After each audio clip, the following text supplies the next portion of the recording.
Oh, this is the night. It's a beautiful night, and we call it Bella Notte. Look at the skies, they have stars in their eyes on this lovely. Hi, my name is Morgan, and I am a child life volunteer. Today, I'll be reading Walt Disney's Lady and the Tramp. I hope you enjoy the reading. Walt Disney's Lady and the Tramp.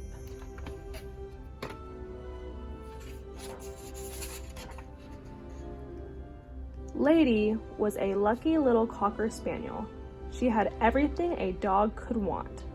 Her beloved owners, Jim Dear and Darling, had pampered her since puppyhood. They gave her the tastiest tidbits to eat and the softest bed to sleep in, and they showered her with lots of love and affection. Lady returned this kindness by waking her master each morning with a gentle lick on the cheek. And while he was at work, Lady stayed close to her mistress, protecting her from possible harm. But one day, everything changed. As Lady told her friends Trusty and Jock, Darling now seemed more interested in the tiny sweater she was knitting than her faithful friend. Lady's pals quickly put two and two together and figured out that Darling was going to have a baby. "Babies are mighty sweet," Trusty the bloodhound said, "and very, very soft," Jock the Scotty added. "Why, a wee baby is nothing but a bundle of trouble," an unfamiliar voice chimed in. The voice belonged to a scruffy stranger named Tramp.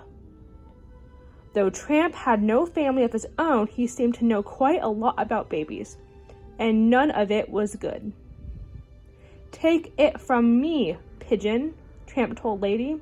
"A human heart has only so much room for love and affection. When a baby moves in, the dog moves out." Although Tramp's words worried Lady, she couldn't believe her family would ever be unkind. And once the baby was born, Lady saw just how wrong Tramp had been. For not only did Lady still have her people's love, she now had one more person to cherish and protect. Everything was fine until Jim Dear and Darling decided to take a short vacation. "Don't worry, old girl," Jim Dear told Lady before they left. "Aunt Sarah will be staying here to care for you and the baby." But Aunt Sarah soon made it clear that she did not like dogs at all. To make matters worse, she had brought her two nasty cats along.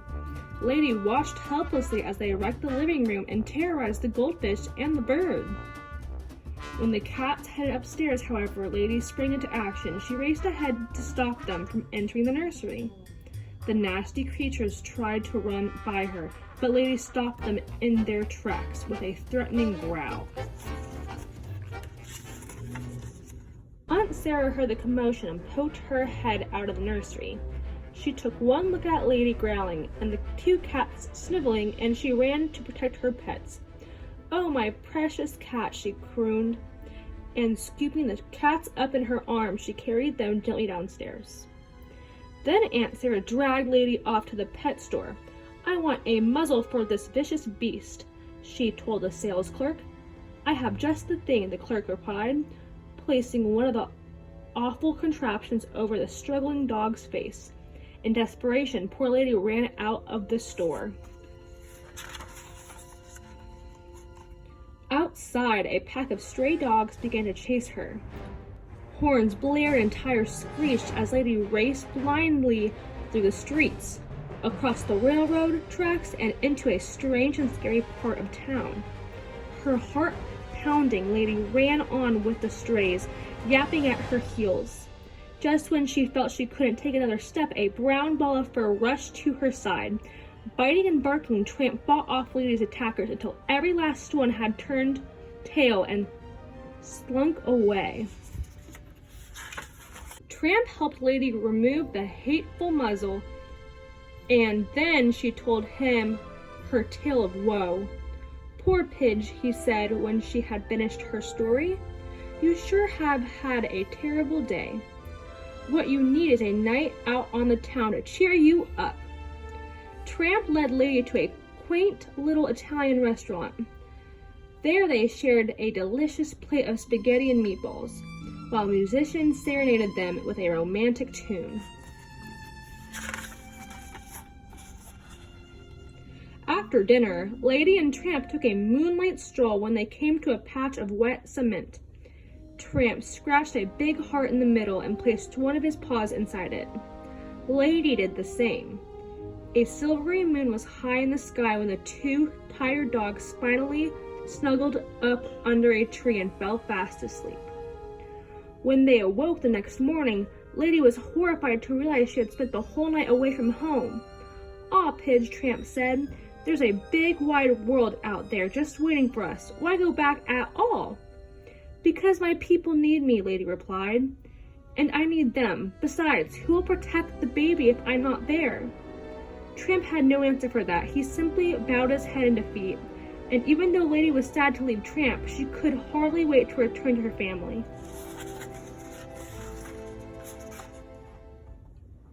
But when Lady got home, an angry Aunt Sarah was waiting for her. "I have a special place for you now," Aunt Sarah snapped as she led Lady to a doghouse in the backyard. "This should keep you out of trouble," she said, chaining Lady to a stake in the ground. That night, Lady was moping around the yard when a big gray rat scurried out of the woodpile, scampering up the porch railing and darted into an open upstairs window. "That's the baby's room," Lady cried. She dashed forward but was jerked to a painful halt by her chain. Lady began barking frantically to attract Aunt Sarah's attention. Aunt Sarah finally appeared at the back door, but only to yell at Lady. "Stop that racket," she said before slamming the door shut again. Just then, Tramp raced into the yard. He had heard Lady barking and had come to help her once more.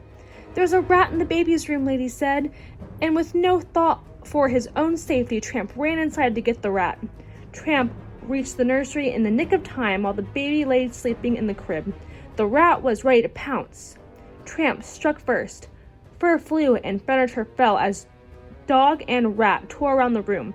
The rat was fast and fierce, but he was no match for Tramp.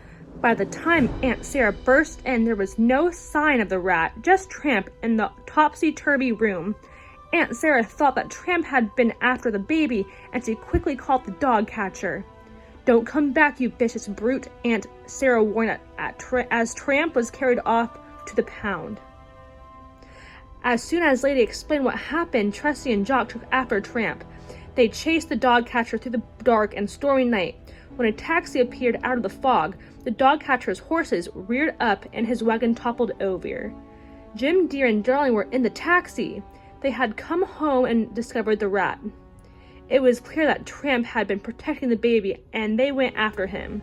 He was a true hero.